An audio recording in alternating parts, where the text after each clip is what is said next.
whenever there's a problem in the world, this is always what is needed, which is moral courage. There's a big trust deficit these days.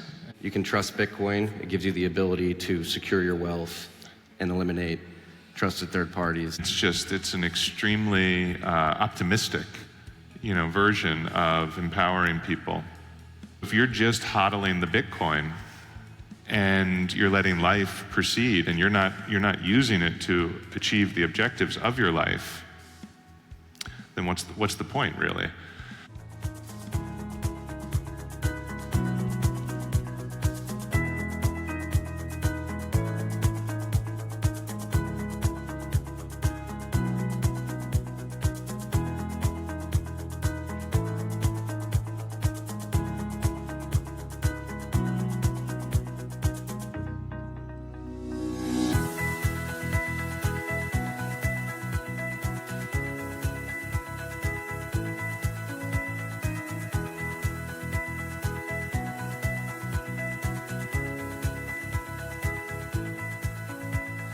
A round of applause for Marty Bent and Dr.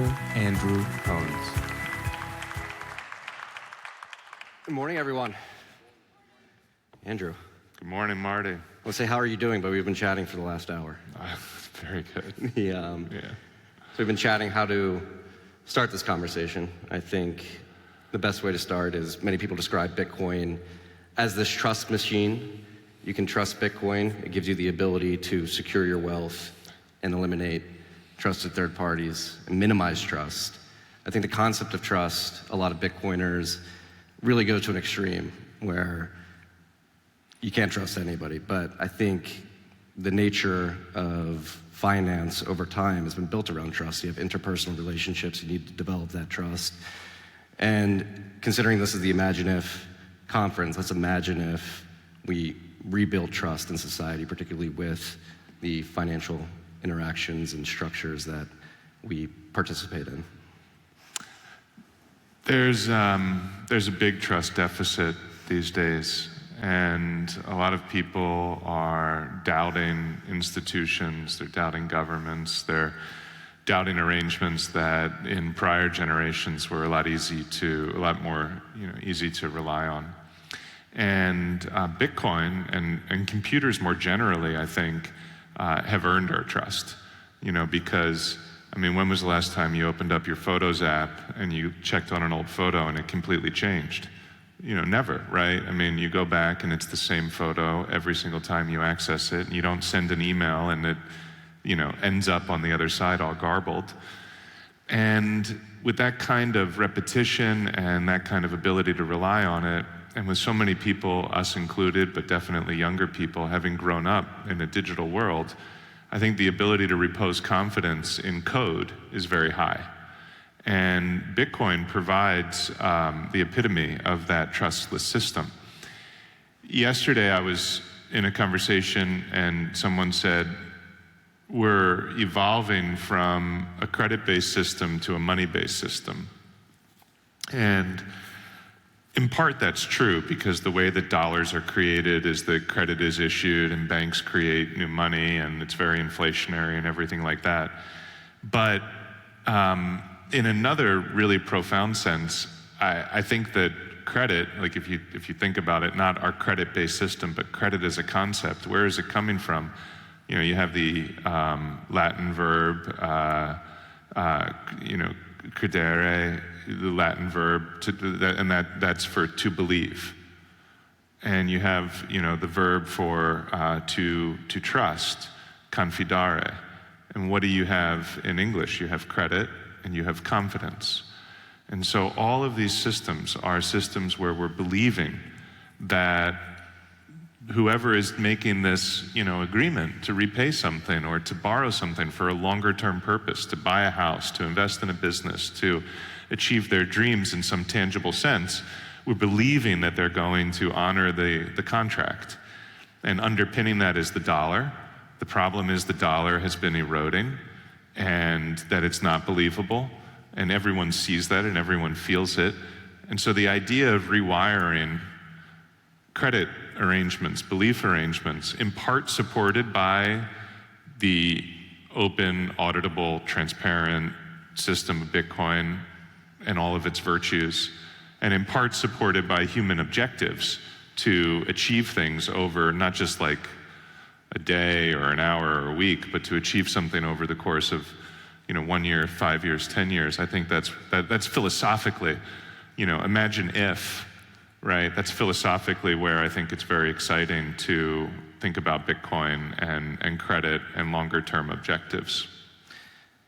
Yeah, and so to build on that, how do we make this possible? So today you have individuals, their personal balance sheets holding Bitcoin for the long term. Obviously, we've seen this trend of Bitcoin treasury companies going out, raising a bunch of capital to buy Bitcoin to sit on their balance sheets.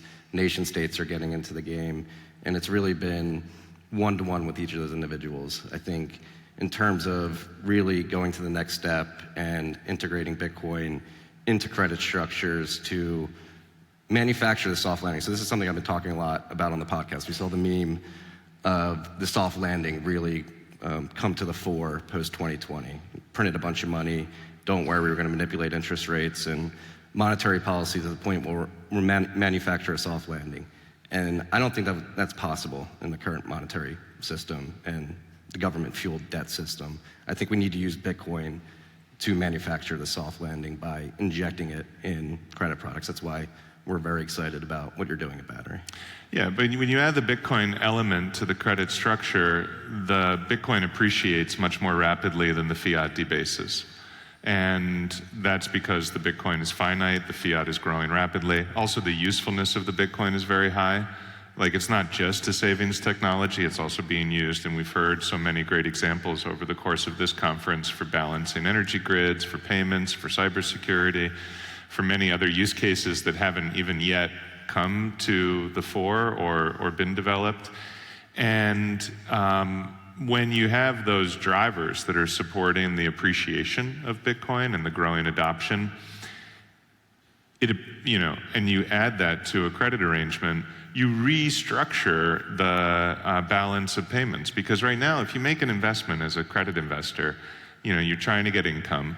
You make you buy a $100 bond or a $100 million bond, you get 6, 7, 8, 9, 10%, depending on the amount of credit risk that you take. And then at the end of the life of the bond, you get your money back, right? You get $100 million back in 5 years, 7 years, 10 years. Maybe it's a 30-year bond, 30 years from now. And you've gotten your money back, but not really, because the real value has dissipated so much through inflation that effectively you've suffered a very strong real loss. And depending on how much credit risk you've taken, you may actually just be flat the whole time. And so you may be dissipating your economic value. But if you add some Bitcoin to that credit structure and you share in the performance of the Bitcoin with the borrower over the life of the loan, then both parties are aligned, and it becomes a much better expression. It's the community's capital.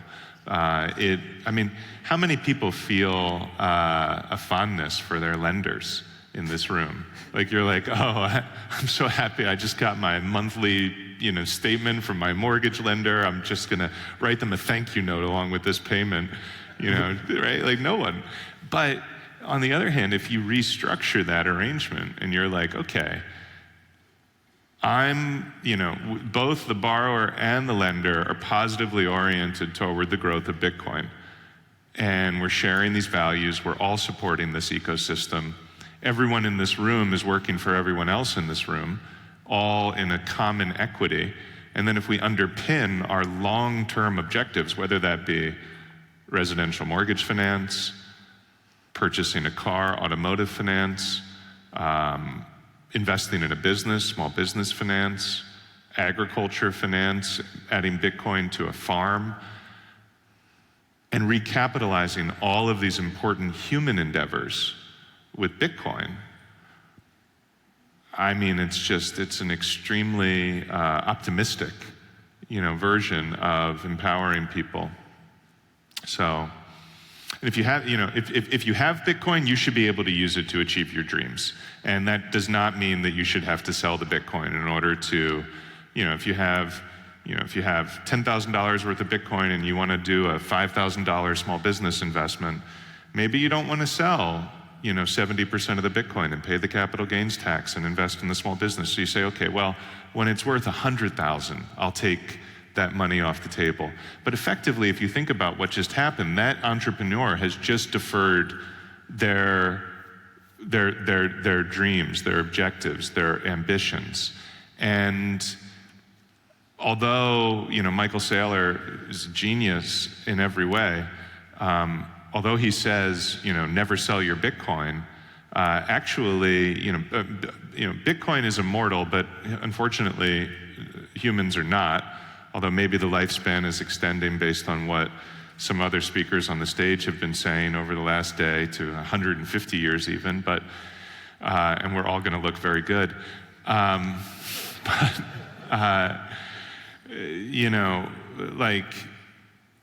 When you think about that, there are times in your life when you have the energy to do something. There's a time in your life when you have the energy to open up a business. There's a time in your life when you want to harness your energy into having a house and providing safe and comforting and supportive space for your family. And then there's, and then life continues and your needs change. And so if you're just hodling the Bitcoin and you're letting life proceed and you're not using it to achieve the objectives of your life, then what's the point, really? But the answer should not be, well, you have to sell your Bitcoin to achieve those objectives. That's not the best answer. I think it's really a lot more interesting to say we can come together as a society, and Bitcoin is the clearinghouse, the financial clearinghouse, and we can agree to share in the future performance of the Bitcoin across a range of different objectives, some of which might be 1 year, some of which might be 5 years, some of which might be 30 years, like buying a house. And when you are able to take a view on the performance of Bitcoin over time and the cash flow capability of the traditional asset, then you can reimagine a credit arrangement that is way better and that doesn't subject credit investors. Because like right now, the pensioners are really, it's not being properly administered, the credit exposure of pensions. You look at the average pension in the United States, roughly 80% assets to liabilities, roughly 30% allocation to credit. And they need the income because the pensioners have the current benefit, right? That's what their obligation is to pay a benefit. So they have to get income. And they've been chasing after, riskier and riskier credit and amplifying it with leverage because of trying to keep up with inflation.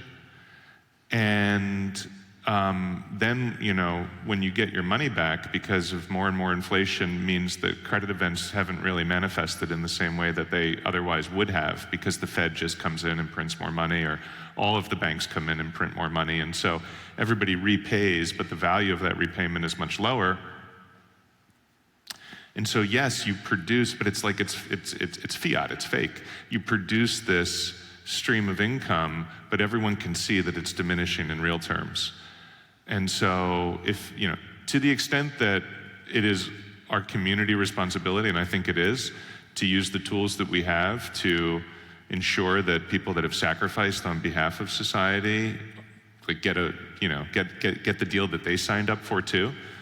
I think that we owe it to ourselves to rethink the way that credit is structured, because otherwise we're just dissipating this economic value into nothingness. And I think you're touching on a really important point here, particularly from the Bitcoiners' perspective. I think a lot of Bitcoiners want to be able to leverage products like this. They simply just haven't existed in mass or in the right form to date. And maybe not imagine if, let's do a little retrospective. Why do you think that's the case? What is going to lead to the big unlock that really pushes the market to get more of these products into the hands of people and let them use their Bitcoin in a way that they feel more comfortable with instead of having to sell it? Well, everybody still is buying things in dollar terms, and the investors that have large pools of capital available for credit, they're investing dollars. And when I say dollars, it could also be euros, yen, sterling, but they're investing fiat. And what we need, and this is what, whenever there's a problem in the world, this is always what is needed, which is moral courage. And that is the answer to virtually every problem in the world. And we need people that are willing to have the moral courage to not pretend and extend, but to call it like it is and say, we're going to address it. And so what you have right now, in my assessment, in the credit space, is with all of this liquefaction, and there are high-profile crises that everyone in this room can easily call to mind. Global financial crisis and the TARP, the European sovereign debt crisis, the COVID, and those produced enormous amounts of fiscal stimulus. But if you actually go back and you look, all of the minor crises that are less rapidly coming to mind also produced huge amounts of fiscal stimulus, like, for example, the Evergrande bankruptcy in China, which, if you remember, was breathlessly discussed on podcasts and financial media for approximately 16 days. And then no one else has thought about it since those 16 days ended. But the reason that no one else has thought about it is that the PBOC came in with significant liquidity.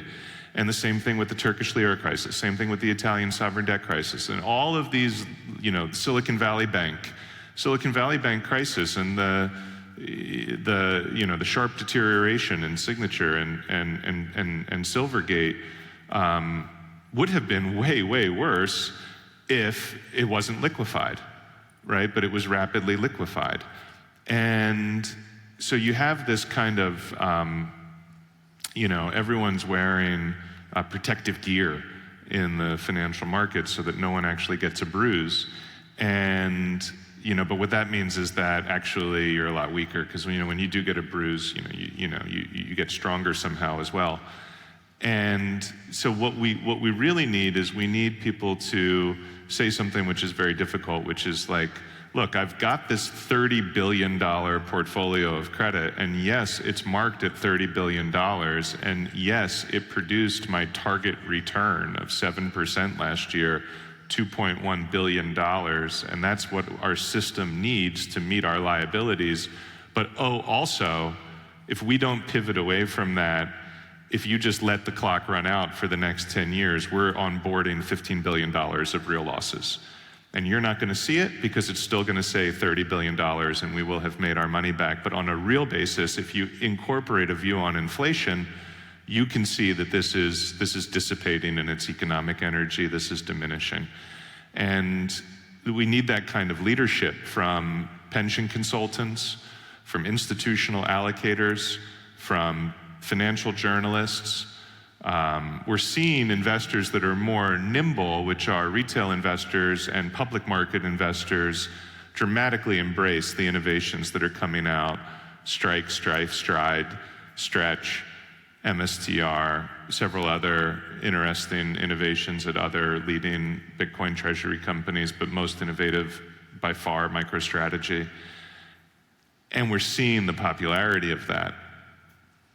And, getting private allocators to take that step. You ever hear the expression, don't rock the boat?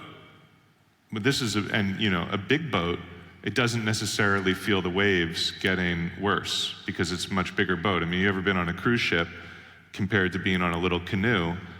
And when the waves get more violent, that small boat moves around like that. Cruise ship, hardly. Well, you have a 30% allocation to fixed income at, the Arizona Public Employee Retirement System. That's a cruise ship. And, they don't necessarily feel that volatility in the same way.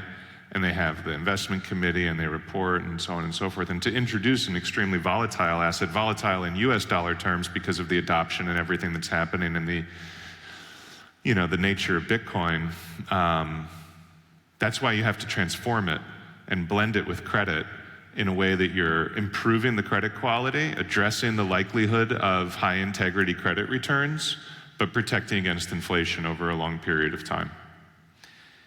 And I think you're touching on something really important here. I mean, you mentioned we need more people to have the moral courage to take the leap to basically admit that there's a problem here. We're losing purchasing power in real terms. We need to shift priorities and focus potentially towards Bitcoin. And as you mentioned, many people see that as a big risk. But I think if you look at the historical performance of Bitcoin, if you believe in this power trend adoption that we're going through, it seems like we're on a good path to continue Bitcoin adoption. And that can sort of de-risk that risk that these big institutions have to take. And I think this gets to the meat of the discussion, why everybody came here, is this is a symbiotic relationship, right? So like what we've talked about up till this point is introducing Bitcoin to these credit structures with different durations, different use cases, all across the board. There's a ton of credit out there. There's a ton of opportunity. Bitcoin, as you described it to this point, will have this effect on that. But what does bringing these products to market, what effect does that have on Bitcoin in return when you're taking Bitcoin off the market and locking it in these longer duration credit instruments? It builds a visible yield curve for Bitcoin in a way that is extremely helpful and extremely useful. I mean, the longer someone's willing to take the nature of mixing Bitcoin with conventional credit requires not liquidating the Bitcoin on a mark-to-market basis. That's the key. Because if you're just going to liquidate the Bitcoin in a moment of volatility, it undermines you have a mismatch between the availability of funds and the length of the objective, whether it's buying a house or financing a business or financing an education or buying a car. Those are happening over the course of 4 years, 6 years, 8 years, maybe 30 years. And if you wake up and there's a V shape on the Bitcoin chart, you can't have a situation where that moment in time undermines the credit, the belief, the trust, the confidence in that whole arrangement. So by mixing Bitcoin with tangible assets, you can structure out that mark-to-market risk.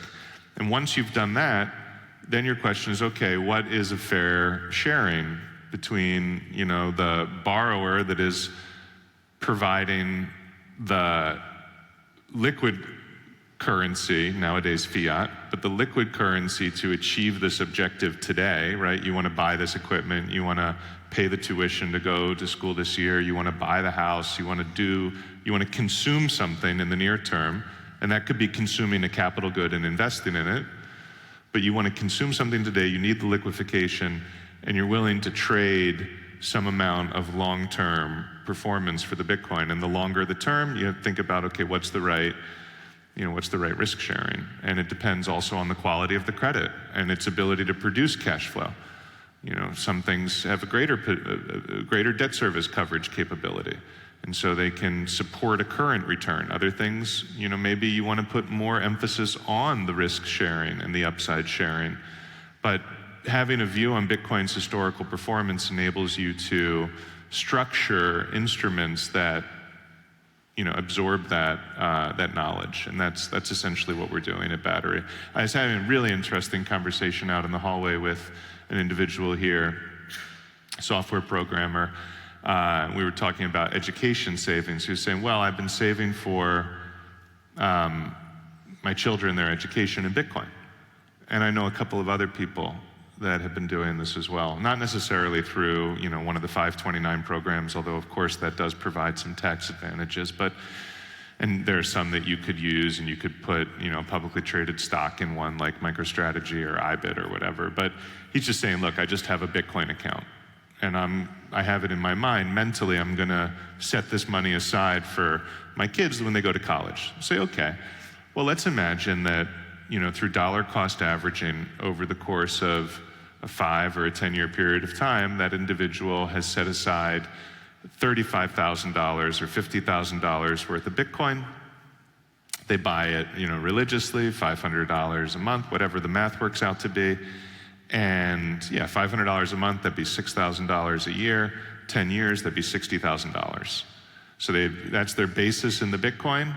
And now the kid is 18, and let's say that Bitcoin is $350,000. It's completely plausible in terms of Bitcoin returns. It could very well be more.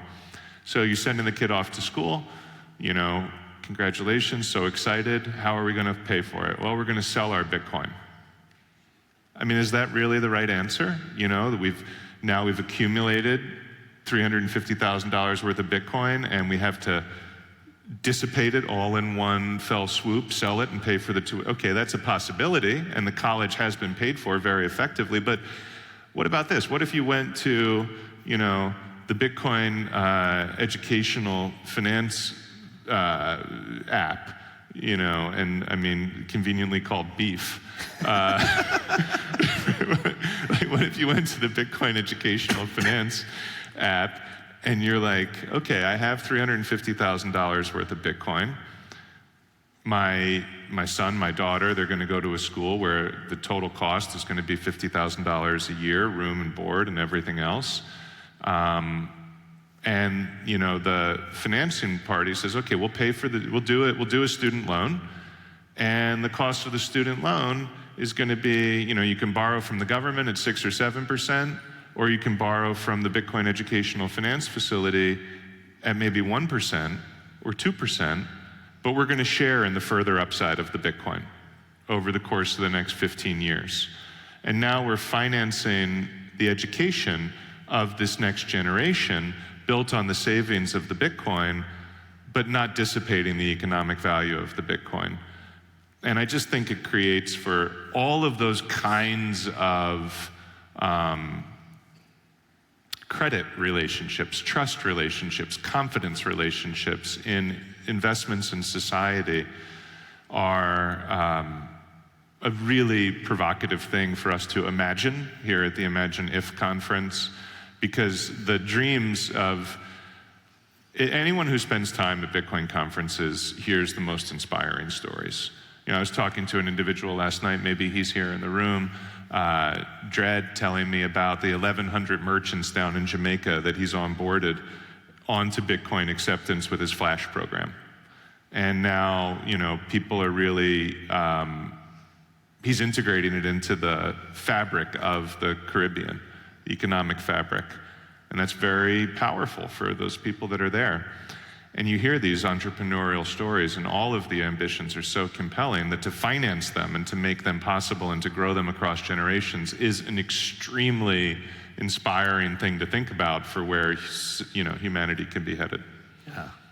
Yeah, imagine if we used this trust minimized protocol to rebuild trust that has been significantly decayed in society, many institutions, education, finance, health. And it all stems from misaligned incentives at the core, driven by fiat, I truly believe. And many people have described, most famously, Michael Saylor, Bitcoin is hope, and I think what you're describing here is extremely hopeful for the future. And I really want to stress what you said earlier. We need more people to have the courage to go out and take the risk. And I thank you for taking the risk to do what you're doing at Battery, because I know it's been a journey, and you've been on the road telling the pitch for many years. In the beginning, people are like, you're absolutely crazy. But I think we're getting to a point where people are beginning to open up to this, and it's extremely exciting.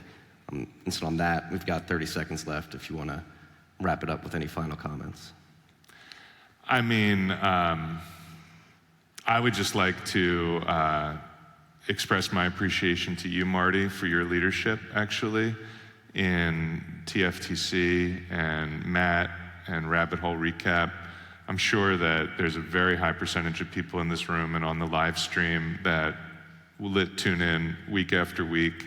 And, with the integration of so many other voices like John Arnold and Grant Gilliam coming on the 1031 podcast and what 1031 is doing, and Jonathan, and then the entire community of investors beyond that, it's a team effort, and it's great to be on the team. And it's great to be on the team with everyone in this room. And I love it when people come up and they say, let me tell you about what we're working on, because it's inspiring. Last night, I was just inspired by so many of these stories. So, my close would just be to thank Rod and to thank Kathy for organizing a very optimistic and exciting conference here today. And thank you all for your time. Thank you.